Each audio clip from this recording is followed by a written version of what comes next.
Nurses get response from Health Minister. Morobe PHA withdraw mobile clinic services. And PNG Dataco announces price reduction. This is National EMTV News with Helen Seah. Good evening and thanks for joining us for Thursday's news. As the nurses continue their sit-in protest into the fourth day, Health Minister Jalta Wong has come out to meet with them. He promised the nurses their outstanding entitlements will be paid. Day 4 of the nurses' sit-in protest summoned the presence of the Minister for Health, Jalta Wong. The protest stems from unpaid entitlements, particularly medical and insurance cover. Nurses were the first one to get the insurance covered within the Nurses Award, Industrial Award. Unfortunately, nurses were not paid since January 1st January this year, up to now. And then we have heard from finance that police are being rolled into insurance, and the next will be... The nurses are thinking that now they're moving into the security forces to cover them. And we nurses are still lagging loose. So are they going to look after us? When they say we are frontliners, there are risk involved as frontliners. And it is only through insurance and risk allowance that we should have been covered properly. So the main purpose here is the nurses are demanding, they want to see that 7.8 million be paid immediately for the insurance cover this year. And that only covers the public nurses within the public health sector, which doesn't cover nurses within private sector, that church-run health facilities. But 7.8 covers basically the 4,000 nurses on the LSCO payroll and the public service. We would like to see that one covered so nurses can feel that they can look after a sick patient, but once they are sick, there's an insurance company who will take care of them. Minister Wong, in response, gave assurance he will see to it that the 7+ million be paid. Sat down with the President and the Secretary General before this, and we've already made connection with the Department of Personal Management as well as Finance and Treasury. Straight from here, I will be going to see them. So we've already created some leeway. So the LSCO payroll, some of the nurses have already been put on.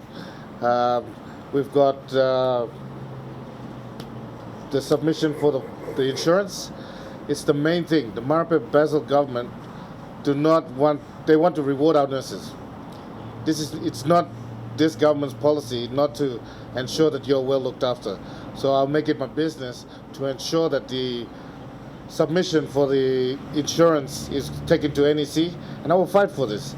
I will ensure that you get this 7.5 million to insurance. I can guarantee you that. I will fight for it. The thing is, we have process to follow. Sometimes the process is really quick and it's good. We get the submission and we go straight in and do these type of things. But sometimes we interact with different departments and it becomes a very tedious process. While the minister gives his response, the nurses through the union demand that the 7+ million be paid by the end of November or the sit-in protest will continue. Kilawani National EMTV News. It has been 4 days since nurses in Morobe joined the nationwide strike over their unpaid awards and benefits. The Morobe Nurses Association President Julie Kitoneka said they will continue to support their national executives until a favourable response is received from the authorities concerned. Meanwhile, the nurses are operating on skeletal staff during this period. These nurses represent close to 300 others and are currently staging a sit-in protest at the Engel Hospital in Lae. Some of them work at the hospital while others are from the 6 urban clinics in the city. This is the 4th day since they've joined their colleagues in the protest over their unpaid awards. Ask that the national government of the day, especially the relevant agencies, consider and implement the awards that they have agreed upon with the association, in line with the association. So all we want is agencies to come forward and give us a time frame when they're going to pay so that we can go back. For the past 4 days, they've been operating on skeletal staff. Momasa's regional rural representative, Siling Awasa, said they have not completely withdrawn their services. However, patient care has been affected over this period. Morobe's Provincial Health Authority Chief Executive Officer, Dr. Kipas Binga, said while the nurses are staging the protest, there is an understanding to continue services. But we are thankful to the nurse assistant president also to be very sensitive not to pull out all the nurses, but allow for them to look up the skeletal shift staff. So that's what they've been doing. Whilst the nurses are sitting here, they're still going back and forth from the patient care. Morobe nurses said they will continue to support their national executives until they receive favorable responses. Lucy Kopana, National EMTV News, Leh. The Morobe Provincial Health Authority has withdrawn all mobile clinic services following an attack on health workers. MPHA Chief Executive Officer Dr. Kipas Binga said this treatment from the members of the public is uncalled for, as health workers are there to provide services. For now, all healthcare services will be conducted within the health centres and hospitals to safeguard staff. As per this circular issued by the Morobe Provincial Health Authority on the 27th of October, all mobile clinic services have ceased. This includes routine immunizations, COVID-19 vaccinations, and other services provided in the mobile clinics. The MPHA CEO, Dr. Kipas Binga, said this directive was issued because of safety issues faced by health workers in the communities. The decision that management made was basically to safeguard our staff, that our staff stay in their site or clinic sites and offer the services that is required. For people who wish to get our services, they're more than welcome. This follows an attack on health workers 4 weeks ago in West Taraka. The team was conducting routine immunizations when they were attacked. Like supporting illness, bottle stone. The routine immunization the nurses are doing now. We are also being faced with the challenge of the COVID-19 vaccine. Following this incident, the urban health clinic stopped services for an indefinite period, fearing for health workers' safety. Dr. Binga expressed frustration, saying health workers are there to serve the community and the attack was uncalled for. But it is uncalled for people to come and harass our staff. People, this is not on, you cannot come and fighting all staff. Dr. Binga said mobile clinic services will resume when the health authority is certain that staff are safe to go out into the communities again. For now, the services are being provided at the urban health clinics. If, however, staff continue to be harassed at their facilities, the health authority will consider putting a stop to health services in the catchment areas.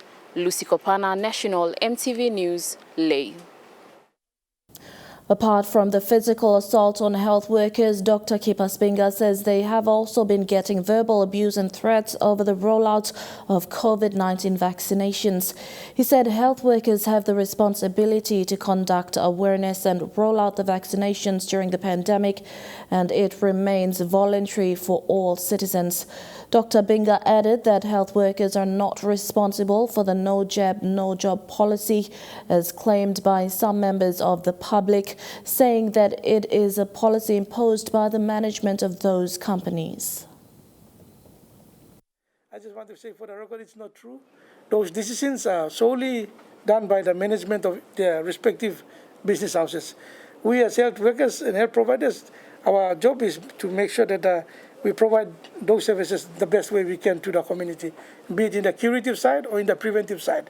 In this case, preventive. You may talk sabe, advocacy, COVID, how long you may look at them, new passing, and also the vaccine that is advocacy that is going on. So please, I'm just appealing to everybody in Morobe. My staff are not there to force anyone to get vaccines. NCDC staff not willing to take the COVID-19 vaccination called a media conference to air their grievances following the commotion on Tuesday at the City Hall. While NCDC drives vaccination, the unvaccinated staff deemed the measures taken to be unconstitutional. NCDC's stance on vaccination has caused division in the City Hall. An internal memo dated 21st of October 2021 from the governor clearly gave 4 orders. 1 for all NCDC staff who are unvaccinated who refused to undergo testing to be immediately suspended from payroll. 2 for unvaccinated staff to bear their own testing costs. 3. Suspension imminent unless on provision of proof of vaccination. And 4. Termination for posting contrary views to scientifically proven health matters on social media per the pandemic measures. The vaccine-hesitant staff called a media conference to air their frustrations. Since the issue started, we have maintained that vaccination shall be voluntary. People, give them time and let them come to terms with their own health and choose to get vaccinated or not. And last fortnight, half of the employees were docked their pay without charge, without any cost, but just to make sure they are off the payroll so they'll fill the pins and then go get vaccinated. EMGH, I saw there were lots of sick people. I went again to aquatic center, they said no testing. So I went to Connie clinic.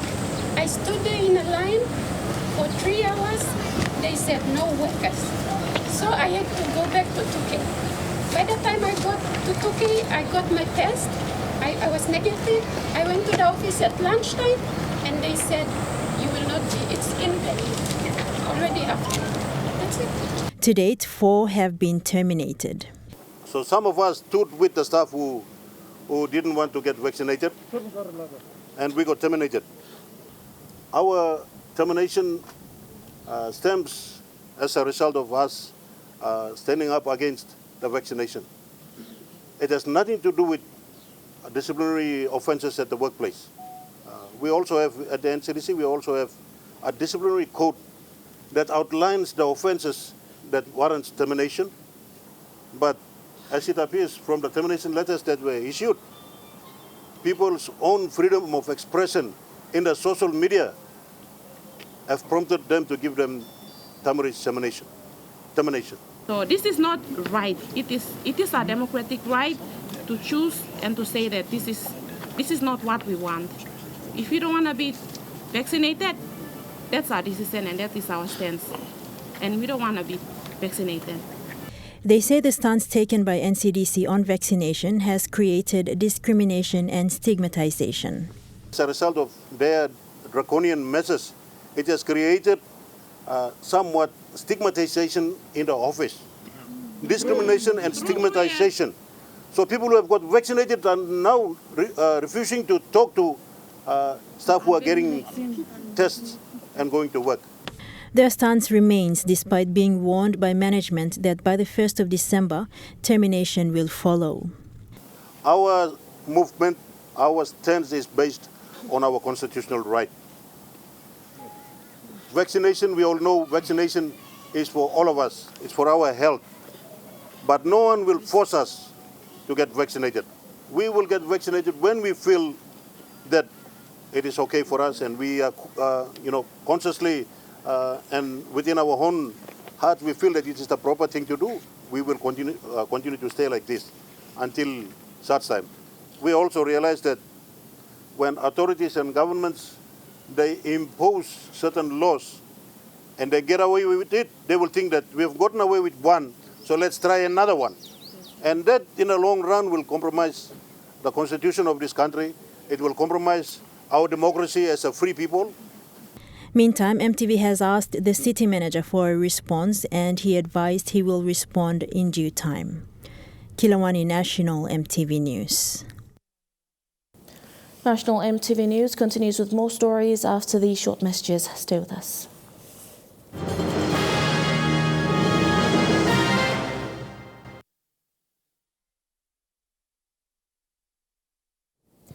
Welcome back. The first official session of the PNG Political Party Seminar Series started today with People's Action Party and People's First Party among the first to talk about their policies. The seminar will continue tomorrow with Pangu Party and United Labour Party to present their policies. All the sessions are live streamed on the PNG National Research Institute Facebook page. It was an informative session today at the National Research Institute's Political Parties Policies Seminar Series. Retired Brigadier General Ted Diro, a former politician, was there to talk about his political party, the People's Action Party.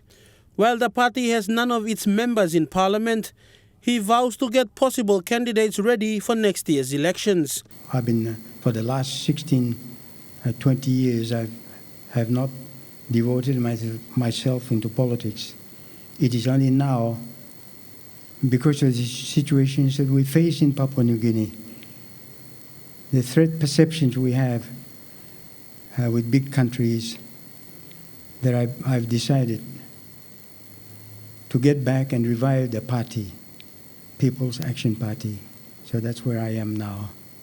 I will not be contesting, but I will make sure that the Elders' Council and the management conform to my will, conform to my unfinished business, and do Papua New Guinea proud. Because there is a lot of room for us to be lucky, but not so proud. The People's First Party also made an appearance at the session. The party leader is member for Yanguru Sausia, Richard Maru, and the party presented 28 policies in total and highlighted that the country needs good, honest leadership. So we have to get the medical report, we have to get the police clearance, we have to get the reference from the pastor or the community leader there, and then we can endorse them, and then he can be the member of parliament. I'm not contesting election, that's why I'm saying it. We do the recommendations for the executive to make a decision to endorse the candidate for 2022. That's included men and women who want to run under our party, People First Party. Ted Diro also made a few remarks on leadership and added that he believes in having counsel with elders who have historical connectivity. Want to be a good leader, what do? You go and study the character and the nature of leadership by that person. That's so much lacking in this country, in Papua New Guinea. The elders are rejected, and elders are considered to be no longer any use to anyone by the younger generation. That's a mistake that we make. There has to be historical connectivity for you to carry on your tradition, customs, and culture. Fidelis Sukina National, EMTV News. Landowner representatives from Hela and Pogera, where the power plant site and power pylons pass through to the Pogera mine, announced plans to enter the electricity supply business. The Hayapuga, Tagali and Hyde site landowners say they have missed out on electricity and want to establish a company that will supply power not only to Enga but also within Hela itself. For years they have watched as the pylons on their land carried gas-fired power to another mine site in a nearby province. Electricity from Hela has been used to power operations at the Pogera mine and neighboring villages. Now the landowners announced their interest in the electricity business. For the sales basis power agreement, the right is under Kumul, under the new framework agreement. It's under Kumul, so we are now requesting Kumul and also the Prime Minister of our country and also the member for Taripori and who is also the trustee for Kumul Holdings to transfer the ownership of the power sales right. The purchase and sales right has under Kumul to us, the landowners of the Pina Power Plant and the HDA landowners. The reason being this is the current government of the day slogan, the current government of the day policy. They say they only want to do business and participate in the spin-off benefits. Only like ikuti aski monis lem pa mibla kamabim lo. Man development forum mo aski intan pa mibla wogem bla. Em hela provincial kaman em mouse bid lo so ken askim la. Mibla pa palon pa ground. So mibla like misla contract. Before em expire mibla no contract. Bladem stop na mibla en bagisim. That's what we say. We are a customer to them. We are like their customers in China and Taiwan. We want to buy their gas. PDL1, we want to buy their gas. PDL1 gas company is Zero Power. Zero Power is owned by PNG LNG project landowners. Yes. That must be made clear. They own a power company. We are another power company like them. You see, because the power pipeline runs to our land, we want to own that. We also want to be a power company. The landowners are thankful for the Prime Minister's foresight and vision to ensure citizens don't miss out on benefits as well as take part in business. Mipla power ground yet by Mila taking back. We don't give to anybody, any developer, whatever. This is only chance from Mipla. So before you reopen program mine, okay, you mean by declaring company, blow Mipla or power, na you mean by selling power equal program. Bradley Valenaki, National EMTV News. PNG Dataco Limited today announced price reduction for metro fiber connectivity services by 66%. The price reduction is aimed at providing secure, reliable and high-quality connectivity within metropolitan areas in the country where fiber services are available. The price reduction will start on the 15th of November 2021. The point-to-point metro fiber is a managed bandwidth service provider and internet service provider. This price reduction is market-driven, especially for customers using fiber cables. As a wholesale service provider, PNG Dataco Managing Director Paul Comboy says this will be a transmission link connecting one branch office to a data center or recovery site. That pricing will be in the metro areas and most of the areas that we are already connected to fiber infrastructure. We expect that most of our ISPs or clients will be able to utilize that now to pass on the services to our or the end users, basically. The unit price per month for lower capacities will be reduced from 145 kina to 50 kina per megabits per second.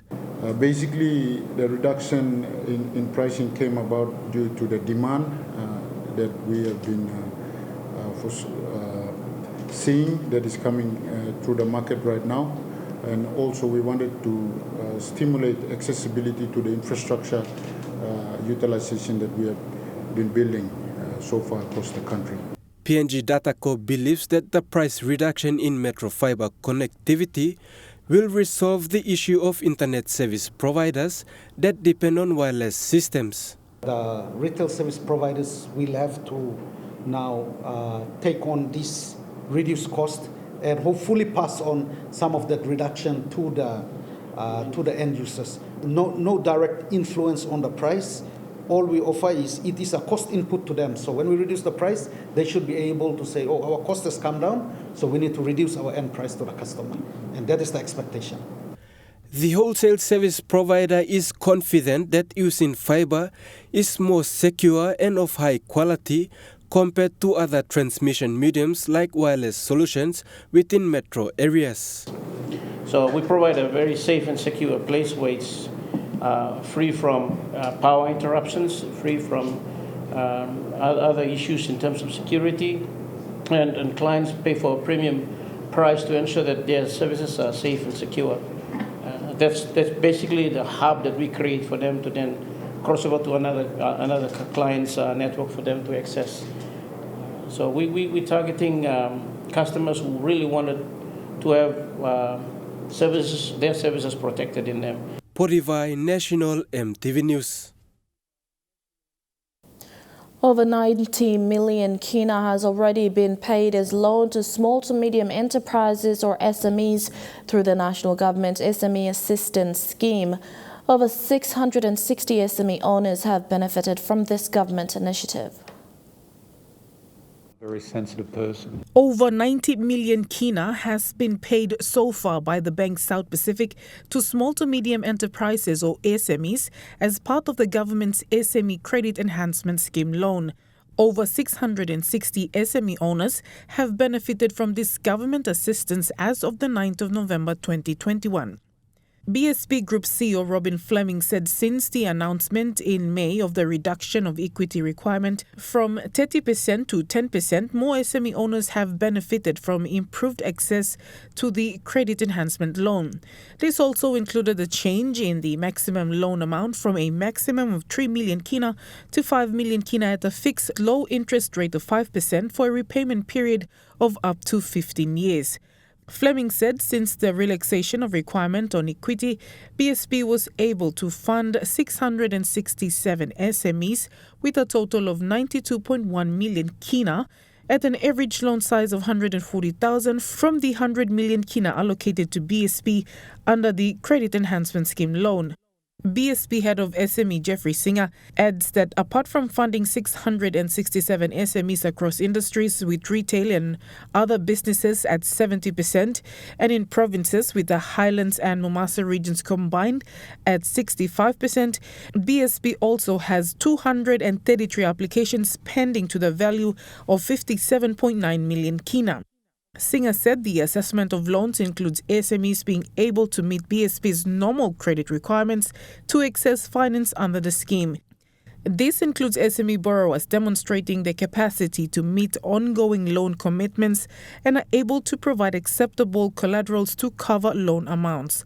The emphasis is also on the ability of a borrower to comply with regulatory requirements that includes meeting their tax obligations annually.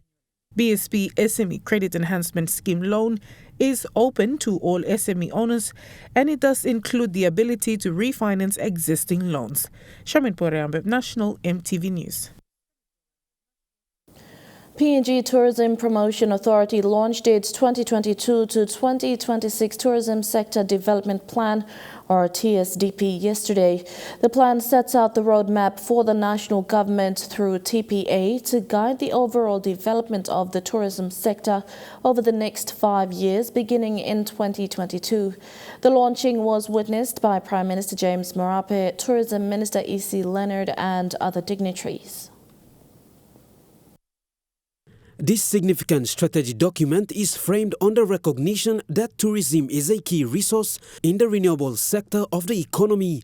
The framing of the Tourism Sector Development Plan, or TSDP, was done by PNG TPA and industry members and developed from extensive stakeholder consultations. The plan sets out a clear destination of where the tourism sector anticipates to be or arrive at in 5 years' time, 2026 and beyond. The direction or the path the sector will take, and the interventions or strategies the sector intends to undertake in order to reach its goals and ultimately its planned destination. The tourism industry in Papua New Guinea is a dynamic field that cuts across numerous sectors by nature and needs the support of everyone to make the industry succeed. Since 1993, PNG TPA has been striving to show the positive image to tourists abroad about the great adventures that our diverse land and people offer. The TSDP 2022 to 2026 signifies a major policy shift in the development of our tourism sector since the establishment of PNG TPA in 1993. For 2 decades, tourism development has been a struggle in increasing visitor arrivals and revenue, and we have come to realize that we are desperate for change. The TSDP 2022 to 2026 replaces government's PNG Tourism Master Plan 2007 to 2017 with the vision now to revive and grow a resilient, inclusive and sustainable tourism sector in the country. Our long-term goals as contained in the TSDP 2022 to 2026 is to increase the overall economic value of tourism to the Papua New Guinea economy, and for Papua New Guinea to be the lead tourist destination in the Pacific. Prime Minister James Morobe, during his keynote address, says the tourism sector can boost the economy given its ability to generate revenue. Morobe reiterated that PNG is in a tough period in light of the COVID-19 challenges. So for us, we have a lot of challenge to go, but I just want to encourage those who are in the tourism space. We're not in a race. So we're doing things in tough times, but tough times allows us to look at what are priorities and what are lesser priorities. We've been quite conservative, but very, very much focused on getting our economy not dependent on the boom and bust of the non-renewable resources, but we are targeting very, very strongly to focus on renewable resources that is sustainable for us going forward. That includes tourism. Suli, National EMTV News. Susu Mamas PNG in the past week reached out to partners and stakeholders for funding support. Today, Theodist Limited donated 20,000 kina to Susu Mamas, an organization that provides free primary health care and has served over 400,000 Papua New Guineans this year. Susu Mamas PNG today received 20,000 kina from Theodist Limited. Kumar Balia, CEO of Theodist, in presenting the check, thanked Susu Mamas for the work they do. We would like to express our admiration and recognition for the important work that Susu Mamas does in our country.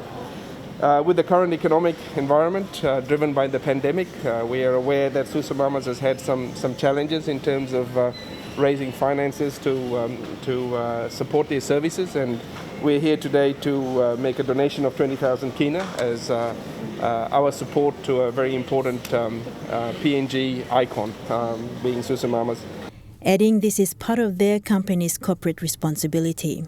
One of our pillars of corporate social responsibility is to always support the communities that we operate in, and a lot of our own staff have used Susu Mamas over the years, so for us this is a very important organization that we felt we needed to step up and support. So thank you very much for the work you guys do, and God bless. Thank you. Fundraising chairperson Lata Milner, who has been part of the organization since 2011, says this donation will help in paying their nurses and other operational costs. To Theodist and many of our other sponsors that I have reached out to over the last 5 days, and I'm delighted to say that with this contribution we will exceed our target that we were looking at to get our nurses paid over the last few weeks period. And thank you so very much. Theodist have been supporting us for many, many years, probably 30 years. So we're greatly, greatly appreciative of everything you do for us. This year alone, we helped over 400,000 women and children for free. And we want to continue to be able to do this. So thank you to everybody in the community that's helping us. Susu Mamas PNG provides free primary health care services, including adult and pediatric health care, family planning, maternal and child health, amongst others. In 2020, Susu Mamas provided health care to over 218,000 people. In the past 10 years, funding has primarily been from Australian Aid and the National Department of Health, along with smaller donor projects. However, funding was altered and dramatically cut due to a change in Australian aid policy and the diversion of funding to COVID-19 in the country. Kilawani National EMTV News. And now looking at the NAS Fund market report, the kina closed unchanged at $0.2850 in the interbank market. At Bank South Pacific, your kina is buying $0.2775, $0.3747 Australian dollars, $0.2338 euro, and 31 Japanese yen.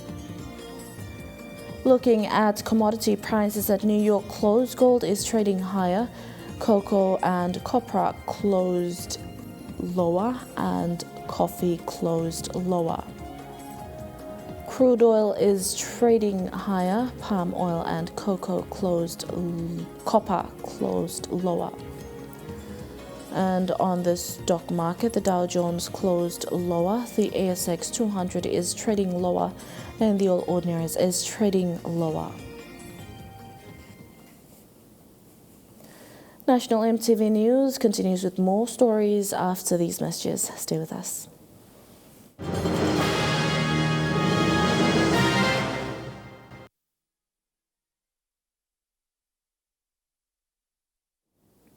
Welcome back to the news. The people of Daulo in Eastern Highlands Province will now have access to markets and other basic services. This was made possible through the upgrade of a vital road link in the district. The road project is an initiative of the District Development Authority. This newly constructed road will benefit the people of Aranduka, Nipuka, Gireku and other neighboring villages in Daulo. This was an initiative of the people to construct the road, which prompted the Daulo District Development Authority to step in and support the people. It is constructed at a cost of 800,000 kina. Now I'm looking at road and come up and bit my belly. Work was done by Daulo Silworks. Daulo Silworks, now even old man, no place to, only initiating this project, all yet. All working Lohana. Due to the deteriorating state of the roads have been closed and left idle for over 25 years. This have seen people walking long distances to Asaro to get on a PMV to Goroka town. Access to markets have also been a challenge for local farmers, and people have died while traveling on the road to access basic health services. Planning road, I've been ignored for so many years, close to 30 to 50 years. I'm ready, carrot boyumi ready, or even or garden boyumi ready, or sick man or sick. Me plus some plus I kiss him go uplo provincial road and taplo roca plantation I go same. Even old Mary or la carrying bikini too. Me plus I put him los threads. Me plus I carry more come. I think tupla time to tupla life in Punan penis. With these challenges, the locals have taken the initiative to fix this vital missing link, and they are thankful that the DDA have stepped in to support them. The local MP says there are plans to build more roads in the district to support local farmers. So people are needing roads. Which we looking at that's why I want the big link to download this section. We can concentrate more on download road to download. We're concentrating more download road. Next one, I think we're going to go ahead and another road of Kongi. Rayon Lakingu National, MTV News. Tofeto Primary School in the Daulo district of Eastern Highlands Province recently had a commitment made by their member Pogi Ogate to finish a 4-in-1 classroom that has been left stagnant for a while. The District Development Authority have committed 37,000 kina for the project, but they admit they need more funding. Tafeto Primary School in the Daulo district of Eastern Highlands Province has a long and fruitful history according to the head teacher of the school. The school was established in 1957 by the Carmelite sisters, and I was one of those fortunate to come to this place. The school had been enjoying the benefits from the government education system, but in recent times faced challenges with TFF. Since 2013, when the TFF came, we enjoyed benefits, everything. The students enjoyed, parents enjoyed everything. Until 2015, when the TFF started dropping and dripping, we had problems. And this year, to tell you the truth, we did not get any TFF from the national government. We struggled through, from my own pocket and from the teacher's pocket, and faithful parents who helped in giving their school fees brought us to this end. The school had embarked on a classroom project but hasn't been completed, and the member for Daulo, Pogi Ogate, has stepped in to help complete the project with a commitment of 37,000 kina. Me like working on a special commitment with Daulo District DDA. When them really there's a 37,000 with the 37,000 in enough. Me and me feeling was a deadline enough. Because I think first time me can look in and me think out some assembly myself said this finishing on top. Now we will only need 37,000 to complete in this land.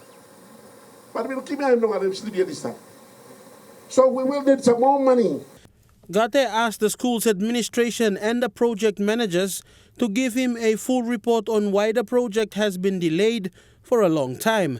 He added that they will need more money to complete the project and that DDA will help also in finding extra funding to complete the project. It will cost about 300 to 400,000 to make sure this project must be up. But some people have given. We have put you on a school account. It's all in good, look out in good, and must go towards that. towards it, make sure that we like some like good planning, good project design plan, good project design plan, and must come out good talk about this kind of project, and a cost in that much. Fidelis Sukina National, EMTV News. Chukai Sports is next. All the details after the break.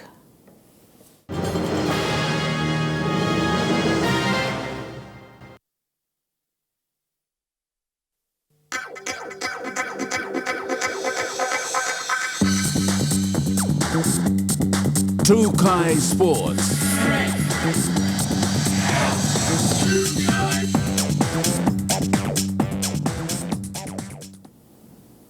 Welcome to Chukai Sports. With COVID travel restrictions put in place across the region, the Pacific Games Council held a virtual conference earlier this month discussing the progress of upcoming events and holding the election of executive board members. The Pacific Games Council held a virtual General Assembly earlier this month with all 24 Pacific Game Associations in attendance. The main outcomes of the two-day event included the selection of Tahiti over Vanuatu to host the 2027 Pacific Games. The election of executive board members was also held during this meeting. Vidya Lakan of Fiji was re-elected as president of the SPC, with Tamsin Wadley of PNG voted into the post of vice president, finance, while PNG swimming icon Ryan Pinney was elected as the athlete's representative. The SPC received progress reports from organizing committees of the upcoming editions of the Games, with the Northern Mariana Islands hosting the Pacific Mini Games in 2022, Solomon Islands Pacific Games in 2023, and Palau Pacific Mini Games in 2025. In order to keep the overall size of the Games sustainable, the sports program remains capped at a maximum of 24 sports, 17 of which are now compulsory, with the promotion of archery. There will be no further integration of Australia and New Zealand into the Games. With up to 50% of the Solomon Islands 2023 program, 12 out of 24 sports identified for their inclusion. The parasports program increased from 2 to 3 events. This include athletics, archery, and table tennis. Huxley Lovai, Chukai Sports. And that ends Chukai Sports. The weather details coming up next. Chukai Sports.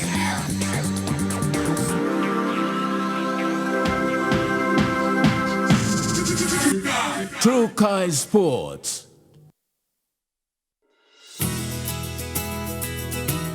This weather update is proudly brought to you by MoniPlus, with you always.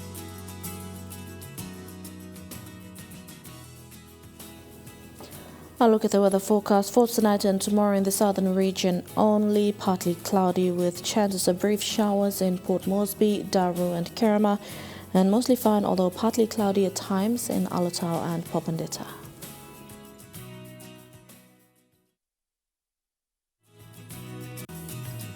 The weather update was proudly brought to you by MoniPlus, with you always. And that's been the news, sport and weather for Thursday, 11th November 2021. Until next time, pleasant viewing, be safe and good night.